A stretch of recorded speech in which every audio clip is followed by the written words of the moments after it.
Hi guys, Penny Rose Journals, how you doing? Okay, I am going to alter some labels today. Again, cleaning up. Found these very, very old labels that I have.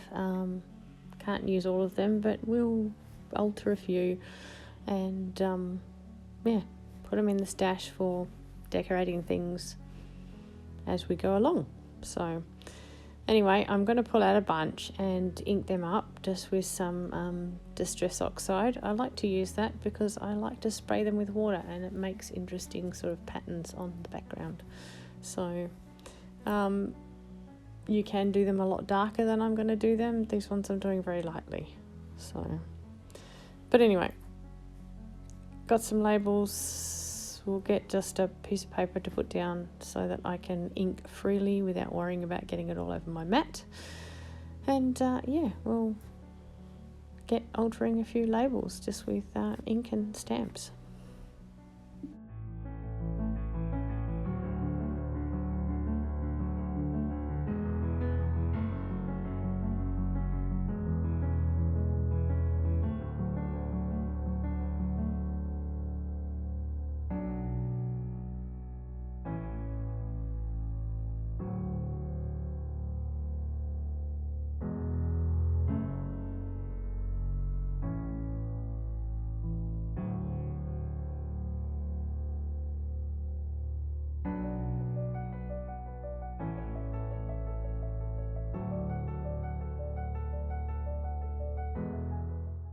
I'm just using one of these sort of makeup brushes to sort of spread my ink around. I find this sort of the most efficient thing to use when you're doing big areas like this. So and you'll also notice that I am not in any way, shape or form really concerned about cross-pollinating my ink pads. I use the same brush for everything. If I'm going from a very dark colour to a very light colour, sometimes I'll sort of just rub my brush over something for a few moments just to clean off most of the ink before I move on to a lighter colour. But other than that, I really don't care. My thing is grunge, so if all my ink pads end up being brown at the end of the day, it really doesn't make any difference to me. So yeah. Bit of cross-pollination is not a major issue. So anyway, I'm going to do this to a few of these sheets and then we will move on and pull out some stamps and get stamping and see what we can come up with.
Okay, I am going to grab my spray bottle full of water and give these a quick spritz and then set them aside to dry. Once they're dry, I will come back and we will get on with the stamping.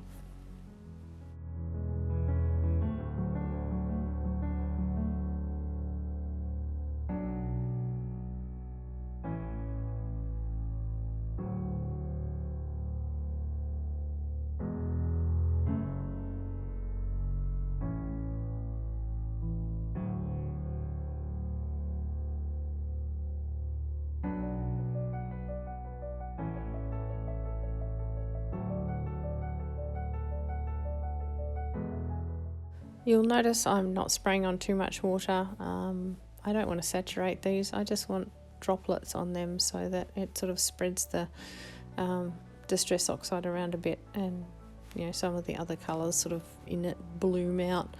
So it just provides a little bit more interest, that's all. If you put too much water on it, there's a chance you'll compromise the stickiness of your labels. If that does happen, just glue them on when you put them down somewhere. But yeah, I'm only putting on a little bit of water. Even so, the pages do tend to curl as they dry, so once you've done this, you really need to put them under something heavy to flatten them out a bit so you can use them. I did do that for a short while, but in the interest of moving on with my video, getting it all done in one day, I did pull them out while they were still a bit curly. Yeah, you can just work around it. It's not an issue.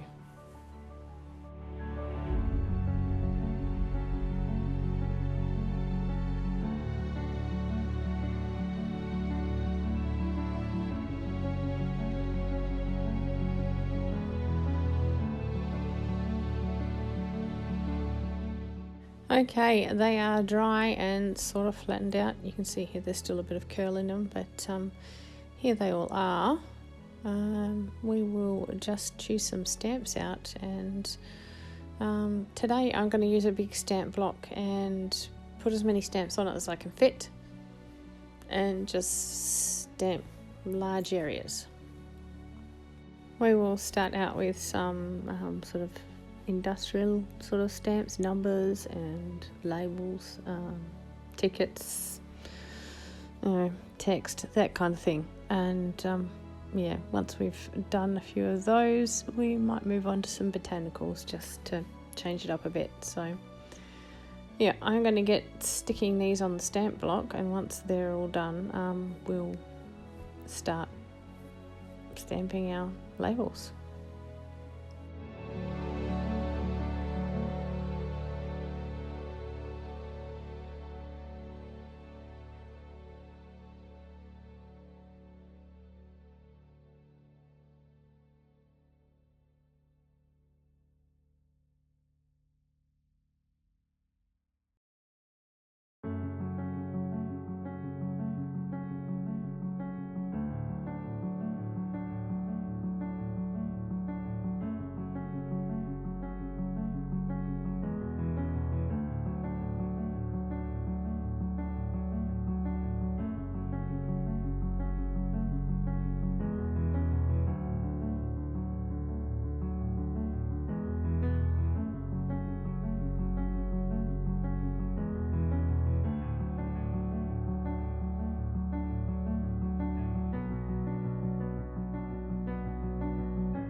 This stamp turns out a lot lighter than I expected, and although I do persevere for a little while, eventually I give up and re-ink my stamp pad, and then things come out real crisp and black, which is what I wanted in the beginning. So this one I suppose could be considered sort of a fail, but what does it matter?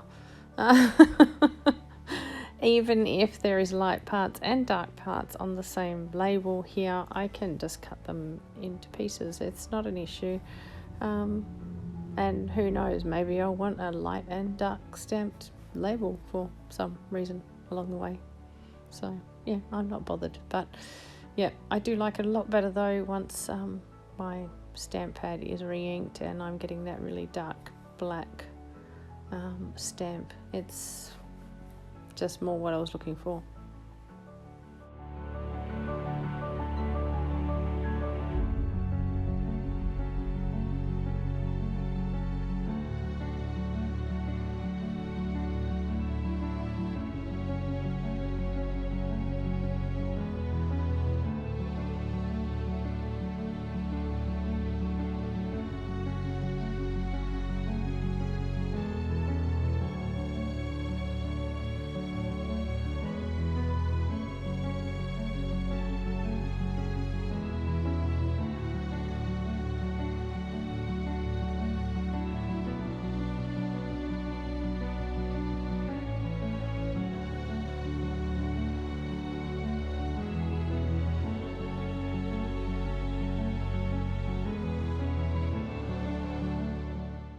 And wow, what a difference did that make.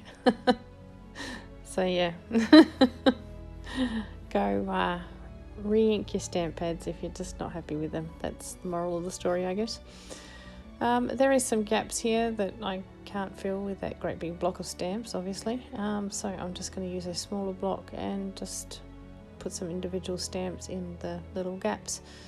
If there's any gaps in any of these designs as I'm going forward, that is just what I'll do. I'll grab a few smaller stamps that fit in the holes and just take care of them. But yeah, it's just a lot quicker. I mean, it takes a little while to arrange your stamps on the stamp block to begin with, but it's a lot quicker, stamping with all your stamps like this.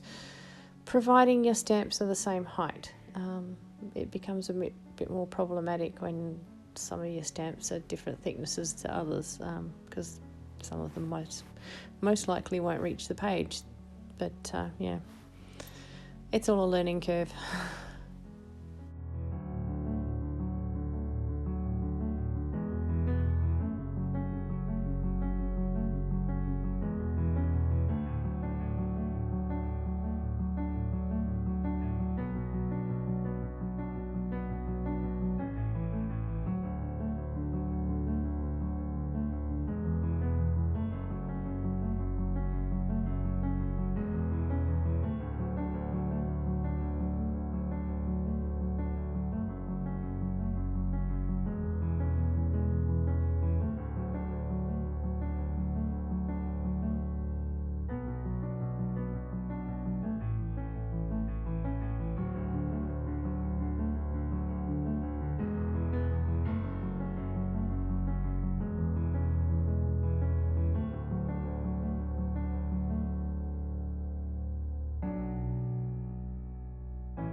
I'm not sure if you can really tell from the screen you're looking at, but some of these stamps, some of these labels have borders around them, and some of them are just edge to edge. So basically the ones that are edge to edge, there is no borders. All the label edges touch each other or the edge of the page.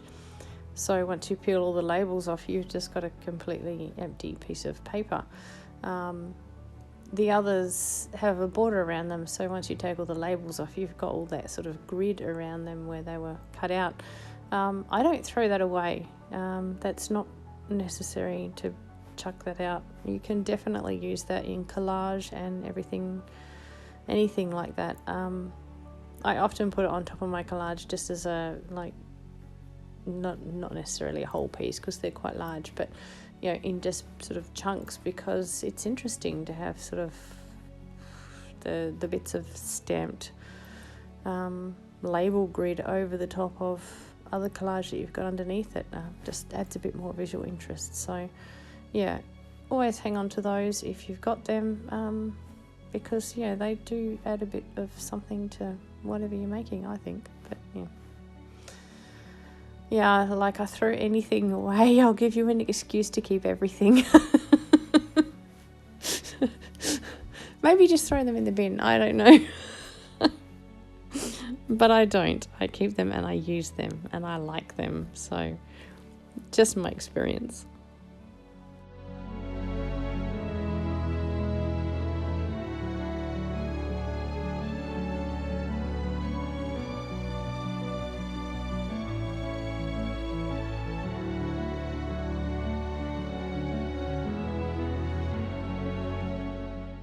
Okay, I am just going to change this stamp block over. I'm still going to stick with sort of the industrial-y kind of things, but just it's something a bit different. So I'll do that, and as soon as I start stamping, we'll be back.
Okay, let's move on to the botanicals so that you can get some idea of what that will look like. And then we'll just do a really tiny project at the end, just so that we can use some of the labels so you can see what they actually do look like once they're just simply labels, not a big sheet.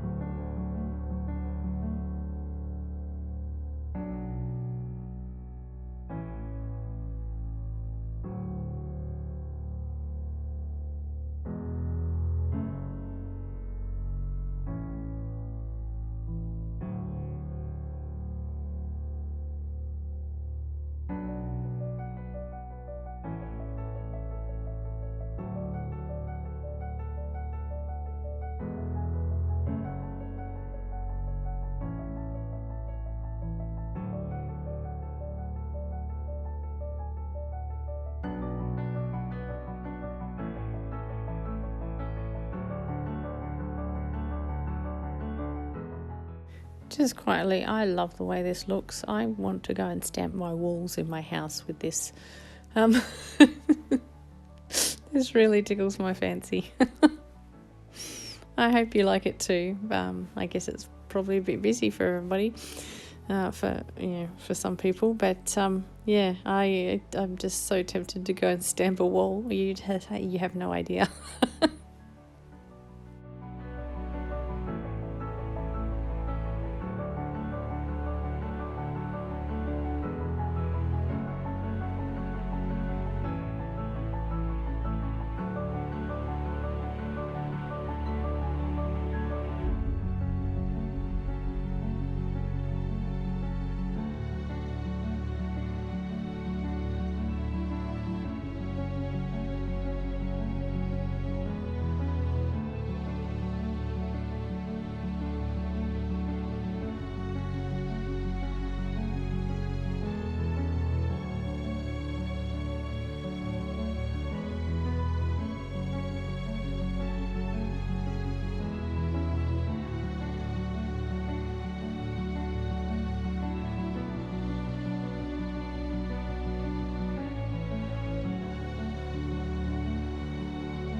Okay, I will put these stamps away and then go and find some little pre-made thing that we can do a little project on, just so that you can see what they look like. And I found these 2 little booklets that are just made out of red card and scrap paper. So not very inspiring looking little creatures as they are. So let's dress them up a bit, and at least then they will be usable. I'm just going to pull some brown paper shopping bag out of my scrap drawer here to give us a bit of a base to work with, because bright red card really is not my cup of tea. I will ink these in the end of the day just to grunge them up a little bit. But basically I'm going to use scraps and these labels just to dress up the fronts and backs a little, and make them into something that I would actually put in a journal.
Well, those little booklets are now something I would actually put in a journal, so job well done.